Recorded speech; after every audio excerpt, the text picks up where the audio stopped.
말씀은 시편 48편 2절 3절입니다. 시편 48편 2, 3절입니다. 받들어 읽습니다. 북편에 있는 위대한 왕의 도성 시온산은 그 자리 잡은 것이 아름다우며 온 땅의 기쁨이니 하나님께서 그 궁전들에서 피난처로 알려지셨도다. 이렇게 말씀하고 있습니다. 오늘 말씀 제목은 새 예루살렘은 존재하는가? 새 예루살렘은 존재하는가입니다. 여러분 어떻습니까? 사도 바울이 루스트라에서 복음을 전하다가 유대인들에게 돌로 맞아서 죽은 것으로 알고 사람들이 성 밖으로 그를 끌어냈죠.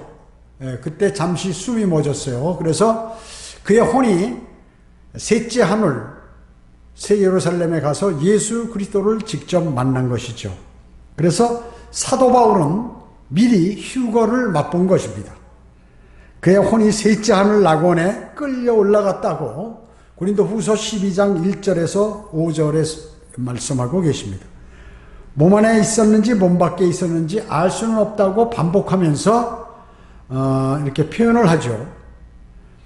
그는 사도 바울은 주 예수 그리스도로부터 말로 다 설명할 수 없는 말을 들었어요. 계시를 들은 거죠. 그런데 그 중에서 얼마는 그것은 사람들에게 말하도록 허락되지 않았다는 것이죠. 그래서 사도 바울은 새 예루살렘에 관해서 일체 얘기 안 했어요. 그럼 누가 얘기했나요? 사도 요한이 요한계시록에서 사도 요한에게 주님께서 말씀하신 것이죠.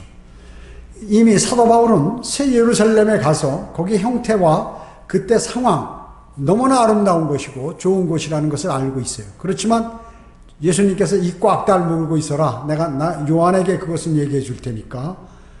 이제 복음에 관한 내용 이런 것에 관해서 이제 알려주었죠. 그래서 바울은 이미 새 예루살렘을 다 구경했다 하는 것이죠. 그래서 다시 혼이 들어와 루스트라에 들어가서 다시 복음을 전했죠. 사람들에게 말하도록 허락되지 않은 것이로다 하는 말씀이 바로 그거예요. 고린도후서 5장 8절에서도 우리가 자신의 차 있으니 정녕 몸에서 떠나 주와 함께 있는 것을 오히려 더 원하노라. 셋째 하늘에 한번 갔다 오고 새 예루살렘을 사도 바울이 한번 갔다 오고 나서 정녕 이 몸에서 혼이 떠나서 셋째 하늘에 있는 주님과 함께 있기를 자신은 더 원한다 그 얘기죠.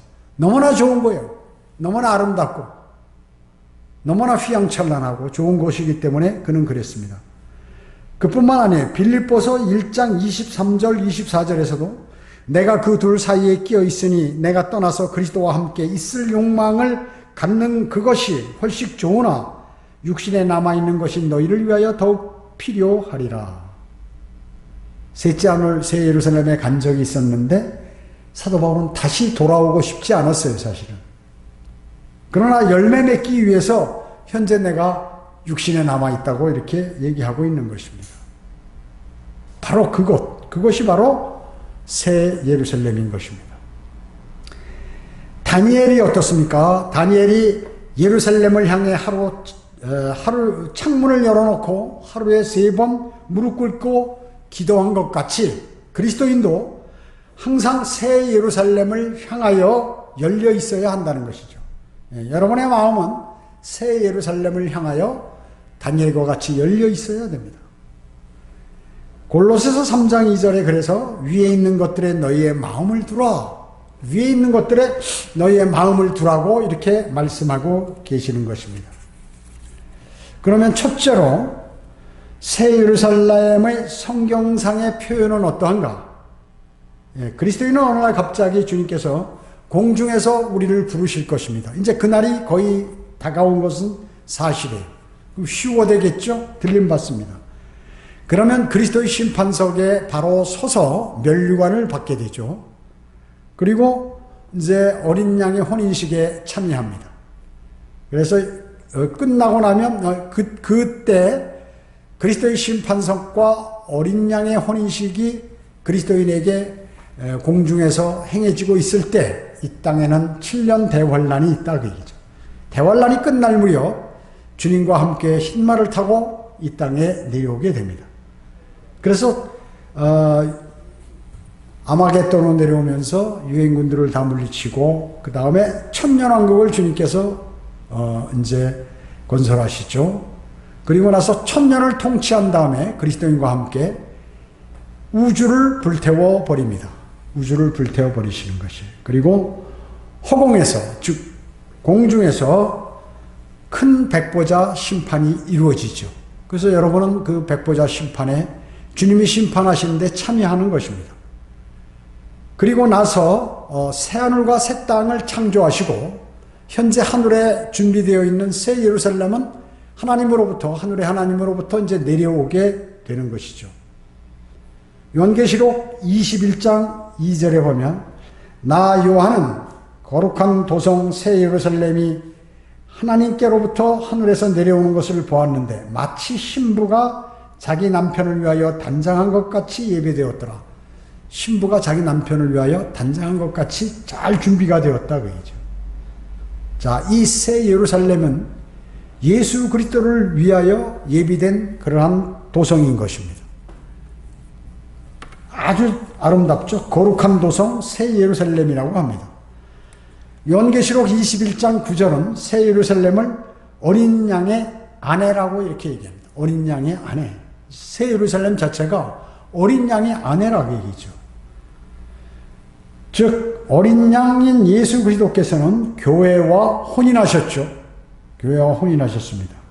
그래서 갈라디아서 4장 26절에 보면 위에 있는 예루살렘이 뭐예요? 하늘에 있는 새 예루살렘을 얘기하는 겁니다. 땅에 있는, 지상에 있는 예루살렘이 아니라 위에 있는 예루살렘은 자유로우니 우리 모두의 어머니라 이렇게 말씀하고 있어요. 어때요? 새 예루살렘이 우리 모두의 어머니라 하는 것입니다. 하늘의 예루살렘, 새 예루살렘은 교회를 위한 영원한 유업입니다. 구원받은 그리스도인이 거기에 영원히 그 새 예루살렘을 차지한다 그 얘기죠. 위에 있는 그래서 예루살렘, 즉 새 예루살렘은 성도들은 약속된 시잖아요. 약속된 시이신, 아니 성도들은 약속된 시이신 예수 그리스도, 주 예수 그리스도께서 위에서 나신 것을 안다는 거죠. 여러분 약속된 시가 누구예요? 이삭이죠. 이삭으로 의인화된 분이 누구예요? 예수 그리스도입니다. 아브라함은 하나님으로 의인화된 하나님을 예표하는 것이고 이삭은 예수 그리스도를 예표하는 거거든요. 그랬을 때 약속된 시란 말이죠. 주 예수 그리스도께서 그분은 위에서 나신 분이라는 것을 그리스도인은 다 안다 그 얘기죠. 그래서 주 예수 그리스도의 어머니는 마리아가 아니라 바로 새 예루살렘인 것입니다. 새 예루살렘. 그리스도인의 어머니 우리 그리스도인의 어머니도 누구예요? 새 예루살렘입니다. 그래서 그 새 예루살렘은 자유롭다고 성경은 말씀하고 있는 것입니다. 그래서 거기서 난 우리도 율법으로부터 자유로운 것입니다. 성도들은 율법의 종이 아니죠. 그리스도의 종입니다. 율법의 종이 아니라 그리스도의 종이에요. 그래서 아브라함과 사라같이 현재의 삶을 어떻게 삽니까? 타국인이요 순례자라고 고백하며 본향을 사모하는 그리스도인에게 새 예루살렘이 주어진다 그 얘기죠. 자, 그러면 이 새 예루살렘은 어디에 있는가? 오늘 본문 시편 48편 2, 3절에 보면 북편에 있다고 얘기합니다. 북편에 있는 위대한 왕의 도성 시온산. 이것은 땅의 시온산이 아니라 하늘의 시온산이란 말이죠. 그 자리 잡은 곳이 아름다우며 온 땅의 기쁨이니 하나님께서 그 궁전들, 복수의 궁전들에서 피난처로 알려지셨도다. 자, 시온산은 그 새 예루살렘은 북편에 있다. 하늘의 시온산이죠. 여기 궁전들 복수는 여러분 요한복음 예수님께서 승천하시기 전에 요한복음 14장 2절에서 뭐라고 말씀하셨어요? 예. 내 아버지의 집에는 많은 저택들이 있다고 그래요. 있느니라 이렇게 말씀하셨어요. Many mansion, 대저택, 궁전들이라고 해요. 궁전들. 궁전이 하나만 있는 게 아니라 그 여러분이 그리스도인이 거주할 새 예루살렘의 집이 어마어마하게 크다고 얘기죠. 어마어마하게 큰 것이에요. 그래서 맨션이라 대저택, 대저택. 지금은 작은 집도 맨션이라고 그러지만 이 맨션이라면 어마어마하게 큰 것이에요. 무슨 뭐 동대문이나 남대문 이상 큰 천안문보다 큰 이러한 거대한 궁정 같은 집이 맨션이에요. 시편 75편 6절에 이는 높이는 일이 동쪽에서나 서쪽에서나 남쪽에서 오는 것이 아니기 때문이라. 그러면 어디에서 오나요? 북쪽으로부터 높이는 일이 온다 그러죠. 여러분을 높이는 일이 어디로부터 오냐? 높이는 일은 북쪽에서 온다는 것이죠. 하나님의 보좌가 계신 곳으로부터 높이는 것이 오는 것입니다.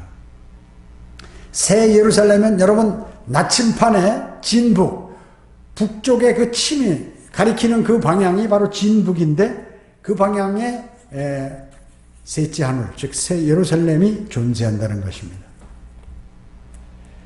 재림 때 구원은 바로 이 북쪽 방향으로부터 내려오는 것이죠. 북쪽 방향에서 오는 것입니다. 에스겔 1장 4절에 그렇게 나와 있죠. 북쪽으로부터 회오리 바람과 큰 구름과 불덩어리가 나온다고 얘기했습니다. 그 불덩어리 주위는 눈부신 광채로 둘러싸이고 그 중심은 황갈색이라고 했어요. 주님께서 재림하시는 모습이에요. 여러분 루시퍼가 반역하는 장면이 나오죠. 이사야 14장 이사야 14장 13절에 보면 내가 또한 북편의 회중의 산 위에 앉으리라. 북쪽에 있는 하나님 계신 곳. 거기에 하나님 계신 꼭대기 자리를 자기가 차지하겠다 그 얘기죠. 루시퍼가. 루시퍼는 뭐예요? 다섯 번째 하나님 덮는 그룹이었죠. 그룹. 하나님 보좌를 덮는 그룹이었는데 이 반역을 한 거예요. 그래가지고 북편의 회중의 산 위에 자기가 앉아버려요. 하나님 앉아 계신 곳에 자기가 앉으려고 하는 것이. 그 반역을 한 것이죠. 여러분 어떻습니까? 시온이나 땅에 시온이 있고 하늘에 시온. 즉 시온과 시온산 땅에도 있고 시온과 시온산이 하늘에도 있다 그 얘기죠. 하늘에도. 두 개의 시온산이 있어요. 여러분 땅에 예루살렘도 어때요? 땅에 예루살렘이 있고 하늘에 예루살렘. 하늘에 있는 예루살렘이 바로 새 예루살렘입니다. 또 땅에 백성이 있고 하늘에 백성이 있죠. 땅의 백성은 누구예요? 유대인입니다. 유대인. 유대인은 땅에서 영원히 살아요. 그럼 하늘의 백성은 누굽니까? 그리스도인이나 그리스도인. 교회. 하늘의 백성이에요. 구원받은 그리스도인은. 그래서 아니 불타버린데 어떻게 땅이 영원히 거기서 유대인들이 삽니까? 아니요. 새 땅에서 살게 되죠. 그때는. 유대인들은 새 땅에서. 이걸 신천지가 훔쳐가지고 거짓말하는 것이죠. 히브리서 11장 10절에 보면 아브라함은 한 도성을 기다렸다고 합니다. 한 도성. 자, 아브라함이 기다린 도성은 뭐예요? 땅에 있는 도성이에요. 땅에 있는 도성. 땅의 도성. 그래서 히브리서 11장 10절에 나오는 그 기다리는 도성은 땅에 있는 도성이지만 히브리서 12장 22절에 나와 있는 도성, 시온산.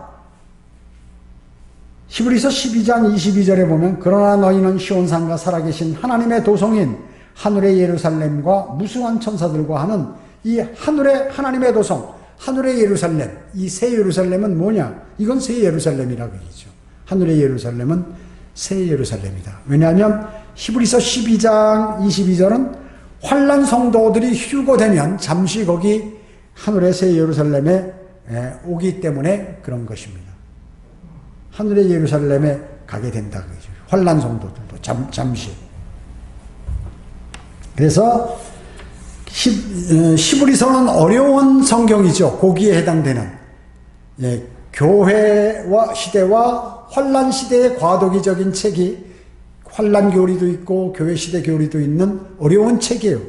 그런데 거기에서 도성 예루살렘 한 도성을 기다리는 두 도성이 나오는데 아브라함은 땅의 도성, 이제 구원받은 환난 성도들은 잠시 하늘에 있는 새 예루살렘 도성에 가게 된다는 그러한 내용인 것입니다.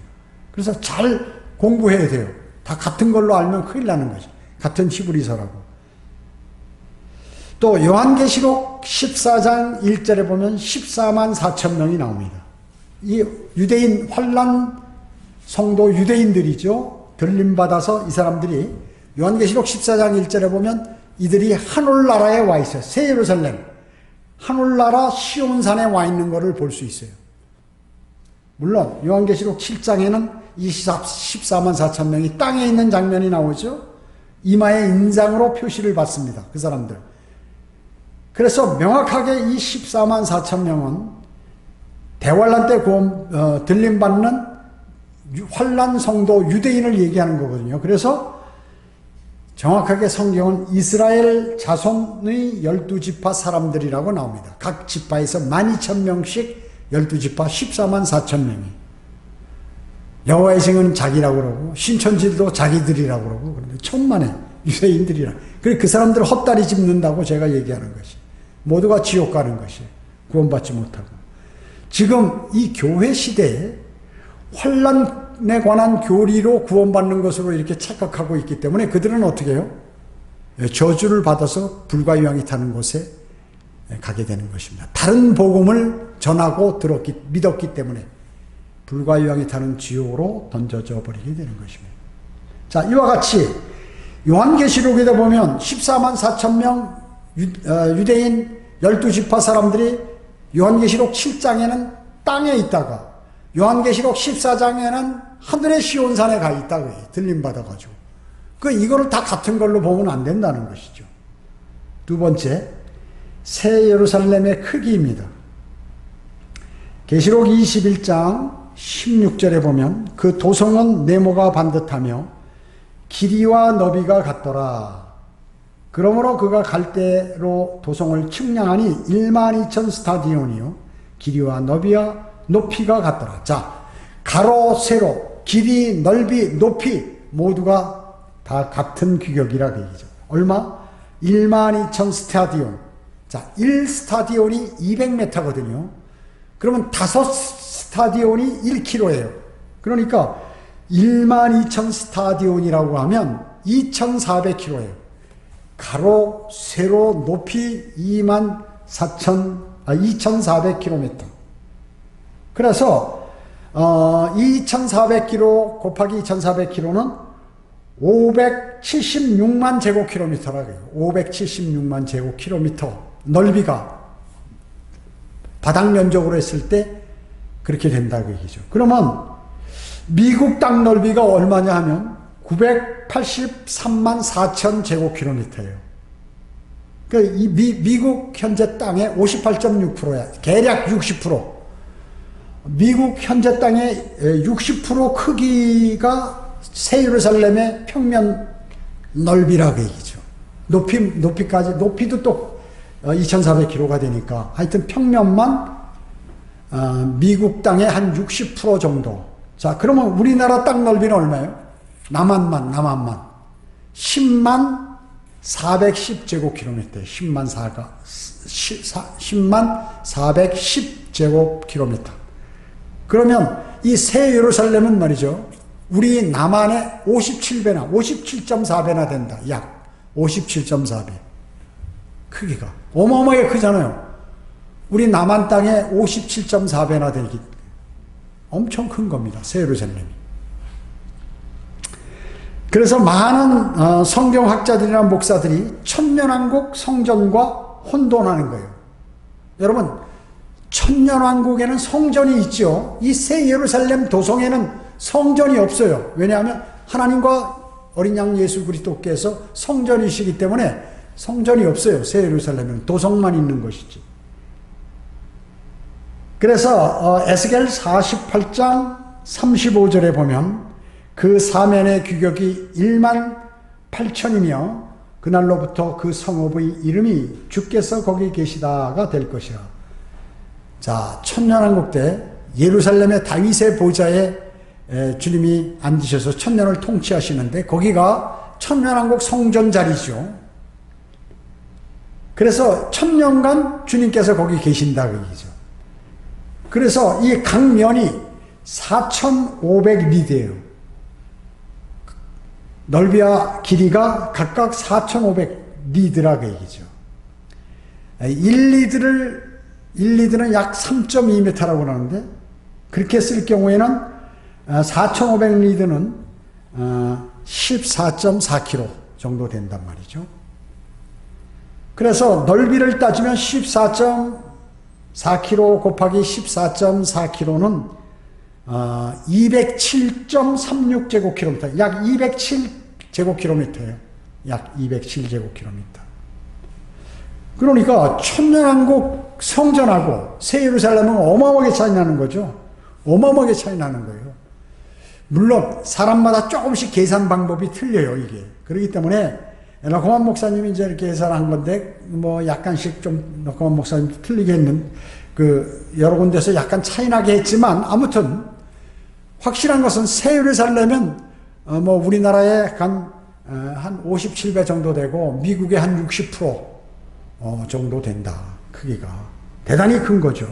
그래서 천년왕국 성전과 에스겔의 40장으로부터 48장에 나오는 그 천년왕국 성전하고 이 새 예루살렘하고는 완전히 틀린 거예요. 그리고 새 예루살렘에는 성전이 없다. 여기는 성전이 있지만 주님께서 이 땅에 오셔서 천년간 통치할 때는 성전이 있어요. 구약 성전과 어마어마하게 거기도 튼튼하게 되어 있죠. 아름답고 크고. 그래서 러크만 목사님은 새 예루살렘에 대략적으로 계산했을 때 그리스도인은 뭐 약 80억 명, 1년에 400만 명씩 구원받아서 그런데 무슨 1년에 400만 명씩 구원받겠어요? 그렇게 했을 때 따진다 하더라도 1인당 286평 계산해보니까, 계산도 잘하셔. 우리 한국 사람, 이 동양 사람들은요, 계산할 때 대충 해버려요. 그래서 종교를 할 때도 그냥 무조건 뭐 이렇게 따져보지도 않고 묻지도 않고 잘 믿는 경향이 있어요. 근데 이 서양 사람들은 어때요? 아주 야페 쪽은 말이죠. 계산을, 전자계산기 같은 거 다 거기서 나와요. 차 만드는 거, 비행기 만드는 거 다 그런 데서 말이에요. 왜냐? 아주 정교하게 따져요. 숫자가 몇 개인지, 뭐라고 했는지 이걸 잘 따진다고요. 한국 사람도 그런 거 잘 안 따지잖아요. 러커만 목사님 따져보셨어요. 그러니까 대략 한 1인당 새 예루살렘에 간 그리스도인에게 286평, 평면으로 따졌을 때, 그거를 높이 3m로 한다든지 3층을 만들면 어마어마하죠. 어마어마합니다. 예. 3층을 좋아하죠. 성경에 보면. 노아의 방주도 3층. 솔로몬 성전도 3층. 그러니까 새 예루살렘 우리 집도 3층으로 지을까? 이런 생각하셨는지 모르겠지만 아무튼 평면으로 봐서 한 250에서 300평 정도가 되니까 어마어마한 저택이에요. 여러분 그런 집에서 살아보셨어요? 어마어마한 저택이지. 건물만 그 정도 된다 그러면 엄청난 그 개인 주택이 말이죠. 그래서 궁전들, 매니맨션들 이렇게 매니맨션 많다 그 얘기죠. 건물이 있어요. 새 예루살렘에도 건물이 있습니다. 자, 그래서 새 예루살렘 크기는 바로 그와 같은, 그리고 그 구조는 이중 피라밋을 두 개 엎여놓은 거. 그렇기 때문에 네모 반듯하다는 거죠. 피라밋은 밑면은 네모고 삼각형으로 각면이 돼 있죠. 네 개 면이 두 개를 합치니까 네모 반듯하게 된다 그 얘기죠. 그 다음에 성벽. 이 성벽이 쭉 새 예루살렘에도 성벽이 있어요. 보물로 되어 있죠. 보석들로. 그게 140큐빗이라고, 140큐빗. 그러니까 1큐빗은 대략 45.7cm란 말이죠. 여기서부터 여기까지. 45.7cm 정도 되는 거예요, 약. 그러면 140큐빗이면 약 64m, 약 64m예요. 아파트 한 30에서 35층 되는 높이. 성벽이. 어마어마하죠? 어마어마한 성벽입니다. 그게 다 뭘로 돼 있어요? 보석으로 돼 있어요, 보석으로. 얼마나 빛나겠어요. 세 번째, 새 예루살렘의 형태와 형질. 어떻게 생겼고 그 질 뭘로 만들어져 있나. 아까도 말씀드렸지만 새 예루살렘에는 온갖 보석들로 꾸며져 있습니다. 온갖 보석들로 꾸며져 있어요. 신랑을 위해 자신을 치장한 신부에 걸맞는다고 요한계시록 21장 2절에서 말씀하고 있어요.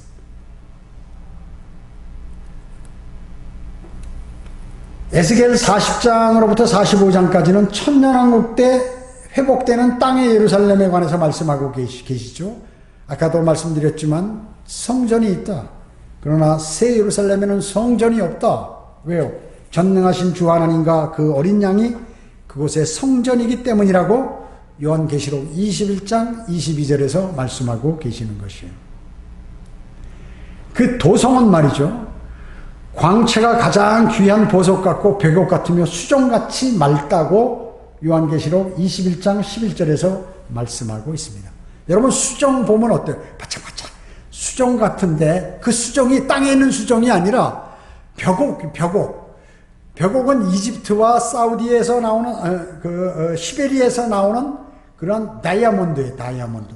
그러니까 투명한 다이아몬드 그런 거 봤어요? 그러니까 빛이 어마어마하게 나는 거예요. 아주 아름답게 아주 깨끗하게 보이고 그렇게 보인다 그게 탄소로 되어 있죠. 도성이 그걸로 지어졌다는 거죠. 아까도 말씀드렸지만 요한계시록 21장 12절에 그 성벽은 약 64m 크고 높은 성벽이라고 했어요. 크고 높은 성벽. 그 다음에 그 성벽이 이렇게 쫙 쳐졌을 거 아니에요? 그러면 거기에 동서남북으로 문이 3개씩 12대문이 있대. 12대문. 각각 12대문이 있다고 21절에서 요한계시록 21장 21절에서 말씀하고 계셔요. 거기에 각각 한 개의 진주로 된 문이 있다. 12대문에. 대략 그러면 문을 그 높이하고 이렇게 해보니까 약 진주가 지름이 말이죠. 약 10m 정도 된다. 여러분 세상에 이런 진주 본 적 있어요? 인간들이 보석을 너무 좋아하니까 새 예루살렘을 하나님께서 주 예수 그리스도께서 전부 보석으로 만들어 버리셨어요. 그러니까 문이 있는데 12대문에 그 문이 뭘로 되어 있냐면 덩어리 둥그런 진주로 되어 있는데 그 지름이 약 한 10m 되는 진주란 말이죠. 그러니까 이 진주로 이렇게 쫙 굴리면 거기에 문이 딱 닫혔다가 옆으로 이렇게 돌리면 그 진주가 성벽 안쪽으로 들어가면서 문이 쫙 열리고 닫으려면 또 이렇게 돌아가면 그 문이 털커덕 닫힌다. 진주로 된 문이라고 얘기죠. 어마어마하게 큰 진주로 된 문. 그래서 그 12대문에는 이스라엘 자손 12지파의 이름이 새겨져 있다 그 얘기죠. 12지파. 자, 그 다음에 성벽이 있는데 거기는 기초석이 이렇게 12군데로 나눠져 있어요. 기초석이. 거기는 누구의 이름이 기록되어 있냐면 어린 양의 사도 12사도 12사도의 이름이 기록되어 있다. 12사도. 베드로, 안드레, 야고보, 요한, 빌립과 바돌로메, 도마와 마테, 그다음에 야고보, 렙베호, 그리고 카나안인 시몬, 그리고 마띠아는 왜? 유다 이스카리옷을 대신해서 나중에 뽑힌. 그래서 예수님 제자 12기초석에 이름이 새겨져 있다 그 얘기죠. 기초석이 어마어마하게 크겠죠. 보석인데 그것도 보석이에요.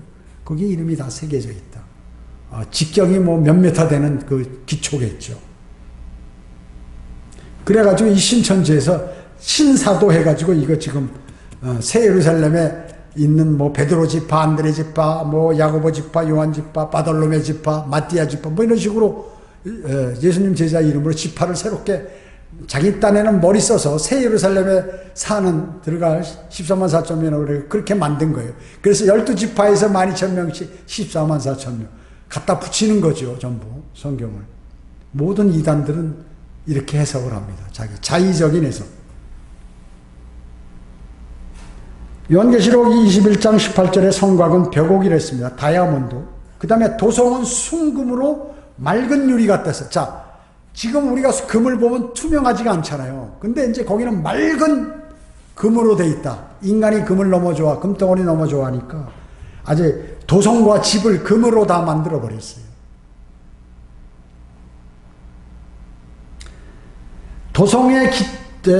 도성의 성곽 기초석은 거기에 12사도의 이름이 있다고 그랬죠. 예.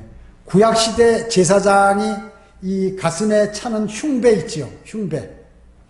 흉배가 있어요. 그러면 여기에 보석이 12보석이 있어요.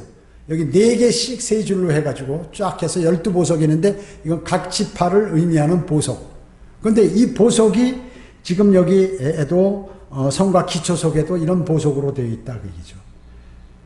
물론 거기엔 사도들의 이름이 써 있지만 이 보석은 또 12지파를 의미하기도 해요. 아까 제사장 흉배에 붙어있는 이 보석이. 그러니까 제사장 흉배는 금으로 돼 있죠. 테두리는. 그 금에다가 보석을 끼워가지고 12개를 탁 차고 있는 것이. 그래서 벽옥은 투명한 수정을 벽옥이라고 그러는데 이건 르벤을 상징, 르벤. 사파이어는 시몬을 상징하고 녹색입니다. 녹색 돌로 돼 있어요. 옥수는 레위를 상징하는데 반투명한 흰 돌. 에메랄드는 유다를 상징하는데 녹색 돌이고, 홍마노는 단을 상징하는데 붉고 흰 돌이에요. 그리고 홍보섯은 납달리를 상징하는데 적갈색 돌이라고 하죠. 그 다음에 감남석은 갓을 의미하는데 갓지파를 황금색 돌이라, 황금색 돌. 녹버섯은 아세를 의미하는데 얼어붙어 있는 불같은 돌이라고 하죠. 그리고 황옥은 이사가를 의미하는데 오렌지색 돌이라, 오렌지색 돌. 녹옥수는 레위를 의미하는데 레이지파를 녹색 돌이라고 하죠. 제신스는 요셉지파를 의미하는데 짙은 붉은색 돌이에요. 자수종은 베냐민 지파를 의미하는데 보라색 수정이다 그 얘기죠. 자, 그러니까 이 12 보석이 있는데 어떤 건 흰색이고 어떤 건 수정같이 맑고 어떤 건 녹색이고 그리고 적색이고 황금색이고 붉은색이고 오렌지색, 짙은 붉은색, 그 다음에 보라색, 적갈색, 연한 녹색. 그러니까 얼룩덜룩한 보석으로 가득 찬 거예요. 인간들이 좋아하는 보석들로 온 도성이 이렇게 확 기초석이 되어 있는 것이죠. 네 번째는 생명수와 생명나무입니다. 생명수와 생명나무. 요한계시록 22장에 나오는데 보좌로부터 흘러나오는 그 생명수가 수정처럼 맑은 그 생명수가 정결한 강을 이룬다고. 흘러나오는데 점점 넓어져서 강을 이룬다고 얘기죠. 그러면 지금 예루살렘 도성에 막 이게 고층 건물 같이 쫙 있고 공원도 있고 호수도 있고 아름답게 만들어져 있겠죠. 인간들이 도시를 형성하는데 어떻게 하면 아름다운 도시를 형성할 수 있는가. 도시계획과 이 사람들이 어마어마하게 좋게 만들려고 하는데 그래도 문제가 많이 있는데 이 땅에 있는 도성들은 또 도시들은 전부 하늘에 있는 도성의 예표예요. 그걸 흉내내려고 하는 거예요. 그러나 완벽하게 흉내낼 수 없죠. 아름다운 도성이에요. 아름다운 도성. 새 예루살렘은. 그래서 그 도성 가운데 쫙 정가운데로 이제 그 강이 흐르는 거예요. 그런데 그 강 좌우편에는 생명나무가 아주 울창하게 거기에 있는 것이고 도성이 도로들이 있는데 쫙 가운데도 도로가 났겠죠. 그 도로에는 가운데 여러분 일반 가로수가 가운데에 있는 가로수들도 있죠. 여기 청주 시내 들어오다 보면 그 가운데 이렇게 그 가로수들이 쫙 있는 걸 볼 수 있어요. 그와 마찬가지로 도로에는 가운데 생명나무가 쫙 심겨져 있고 공원에도 있고 뭐 곳곳에 생명나무들이 있다. 자, 이 생명나무는 뭐예요? 창세기에 나온 아담과 이브에게 나중에 먹지 못하도록 한 그 생명나무예요. 그와 동일한 것입니다. 그 생명나무들이 심겨져 있죠. 왜냐하면 이 나무들은 그 생명수가 있는 흐르는 그 강 좌우측에 딱 있는데 아주 맑은 좋은 물을 다 이렇게 흡수해서 풍성하게 열리기 때문에 12가지 과실을 맺는다. 과실이 하나만 있는 게 12가지. 그것도 매달 각 과실마다 매달 한 번씩 열매를 맺는 거예요. 그러니까 우주에 흩어져 있는 이방인들이 다 와서 그걸 먹으면 또 생기고 먹으면 또 생기고 그렇게 된 것이에요. 여러분 주님께서 땅을 처음에 아담과 이브 있을 때 창조하시고 아담과 이브에게 거기서 멋대로 살라고 그랬죠. 영원 무궁토록 자녀들을 낳고. 그래서 그때는 일을 안 했어요. 사람들이 과일이 너무나 많기 때문에 그냥 그것만 먹고 아무 데서나 자고 먹고 그냥 이렇게 살았다고 해야죠. 풍성한 거예요. 그와 마찬가지로 생명나무의 풍성한 열매를 맺는 것입니다. 그리고 그 잎사귀는 민족들이 병들었을 때 치유하는 그러한 치유를 담당하는 것이에요. 자, 그러면 이 생명나무는 누가 먹습니까? 대환란과 천년왕국 때 구원받은 이방인들이 이제 이 생명나무를 먹어야 영원히 사는 것이에요. 자, 새하늘과 새 땅을 창조했어요. 새 땅에는 유대인들이 살고 새 예루살렘에는 그리스도인이 살기 때문에 새 예루살렘에 사는 그리스도인에게는 생명나무를 먹을 필요 없어요. 그리스도인들은 생명나무를 먹을 필요 없어요. 이미. 그러니까 쉽게 얘기하면 들림받은 사람 있죠. 부활하거나 들림받은, 이미 변모됐죠. 구약 성도들도 부활했고 환란 성도도 부활했고 그리스도인도 이와 같이 부활했거나 휴거된 사람들은 생명나무 먹을 필요가 없다. 단지 대환란과 천년왕국 때 구원받은 사람들이나 거기에서 이렇게 출생한 사람들, 이 사람들은 각 우주에 이방인들이 흩어져서 사는데 이 사람들은 반드시 그 12대문 중에 한 대문, 자기들이 출입할 수 있는 그 문으로 출입해서 새 예루살렘을 방문해서 그 생명나무 열매를 먹어야 영원히 사는 것이. 그리고 병들면 거기 와서 그 잎사귀를 먹으면 병이 낫는 것이. 그래야 우주에 흩어져서 영원히 사는 것입니다. 그래서 생명나무를 먹어야 영생하는 사람은 대환란과 천년왕국 때 구원받은 사람을 위해서 그렇게 준비를 해놨다. 하나님과 어린 양의 보좌가 그 안에 있다고 그랬죠. 그래서 거기는 밤이 없습니다. 왜냐하면 주 하나님께서 그들을 비추시기 때문에 새 예루살렘에는 지금과 같은 밤이 없어요. 물론 영원 시대에는 태양과 달은 있어요. 그러나 새 예루살렘에는 그게 필요 없다 그 얘기죠. 유대인과 이방인에게 다 필요하지만요. 자, 새 예루살렘은 유기체입니다. 그래서 성경에서 갈라디아서 4장 26절에서 우리 모두의 어머니라 이렇게 말씀하고 계세요. 신약의 하나님의 거처는 뭐예요? 신약의 하나님의 거처 성도들이죠. 그리스도인 유기체입니다. 유기체. 교회는 유기체예요. 그래서 성도가 성전인 것입니다. 하나님의 집이 바로 성도들이요. 그래서 그리스도인이 바로 지성소와 같은 것입니다. 왜? 하나님이 계신 곳이니까 지성소에.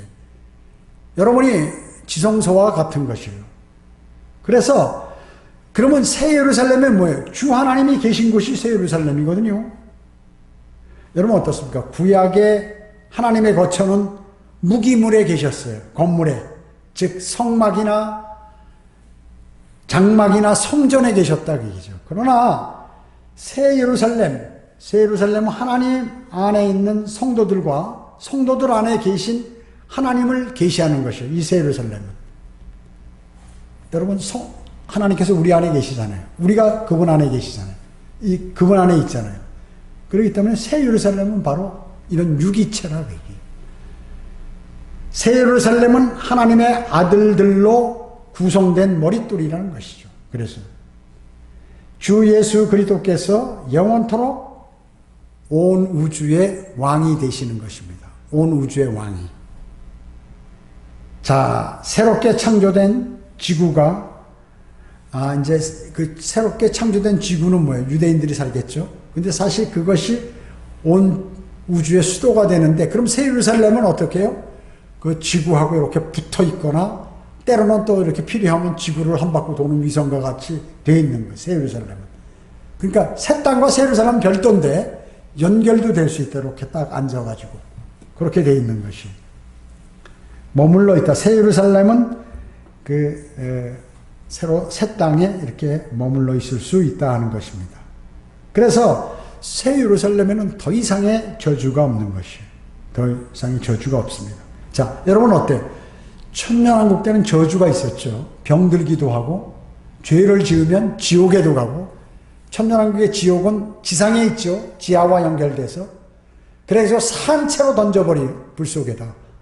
그리고 손이 잘못하면 손을 잘라버려요.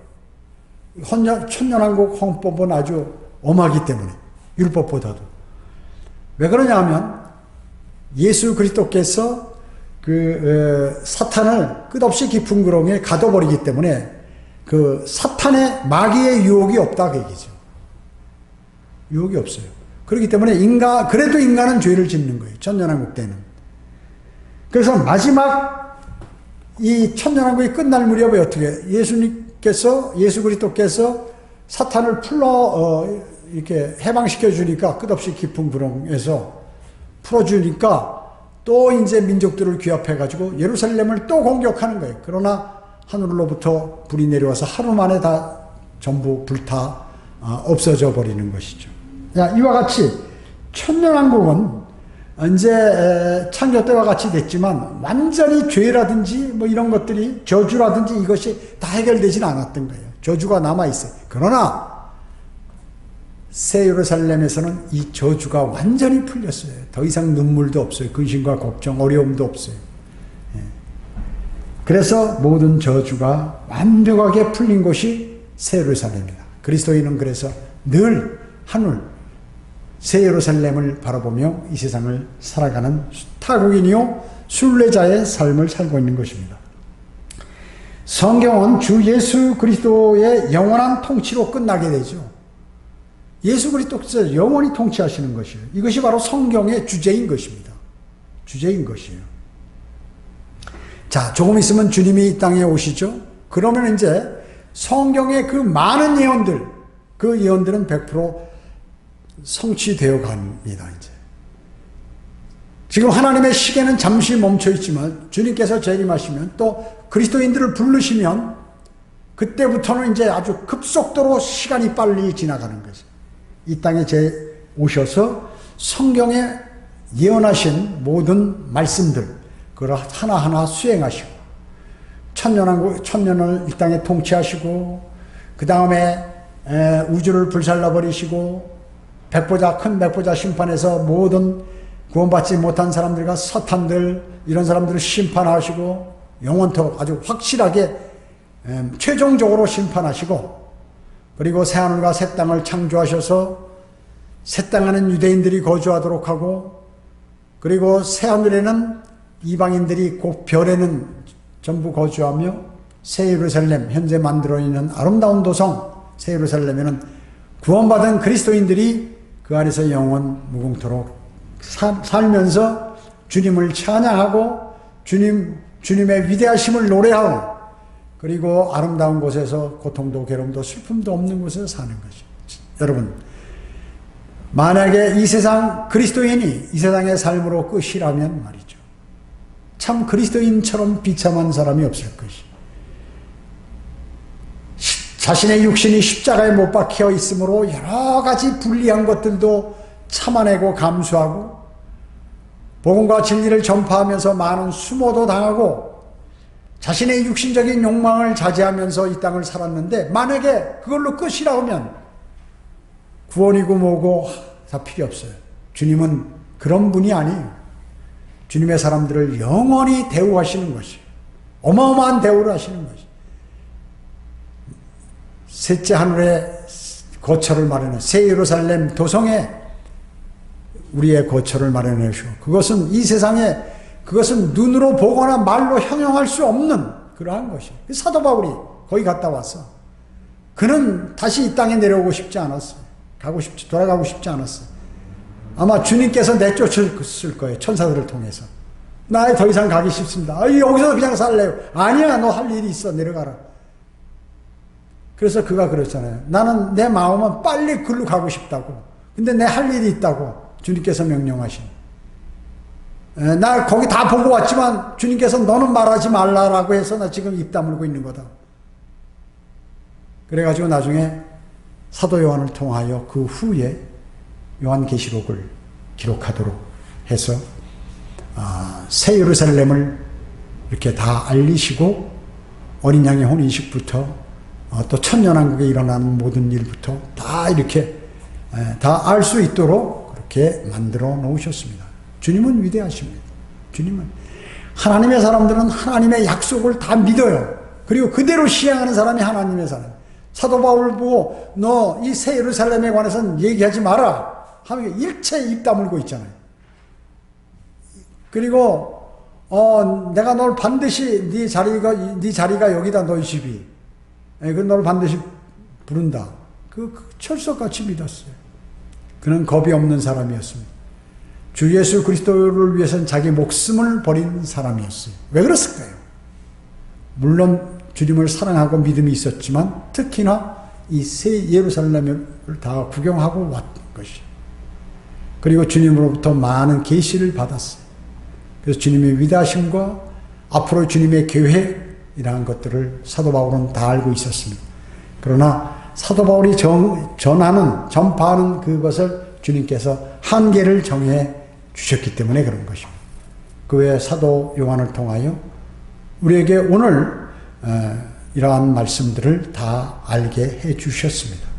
이 외에도 성경에 기록된 것은 일부예요.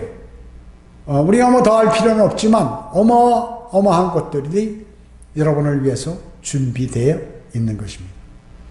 늘 이 땅에 어려움이 있다고 걱정하지 마시고 곧 조금 있으면 주님이 오셔서 여러분을 그곳으로 하기 때문에 오실 주님을 소망하는 그리스도인이 되어서 주님께 영광을 돌려야 할 것입니다. 기도드리겠습니다. 주님 감사합니다. 저희들은 이제 곧 오실 주님을 고대합니다. 그러면 이제 저희가에게는 역사가 바로 진행이 되며 성경에 예언하신 말씀들이 이행이 되고 그리고 최종적으로 새 예루살렘에 영원히 거주한다는 그 사실도 현실로 우리 눈앞에 다가올 것을 확고하게 믿고 있는 사람들입니다. 저희들은 주님께서 속히 오셔서 이제 저희를 불러주시고 죄 많은 세상을 심판하시며 하나님의 사람들을 불러올리시고 또 좋은 그러한 일들로 주님께서 찬양받으시고 그리고 영광을 모두 받으시기를 저희는 간절히 원합니다. 모든 은혜 감사드리오며 다시 오셔서 저희를 데려가실 주 예수 그리스도의 이름으로 기도드립니다. 아멘.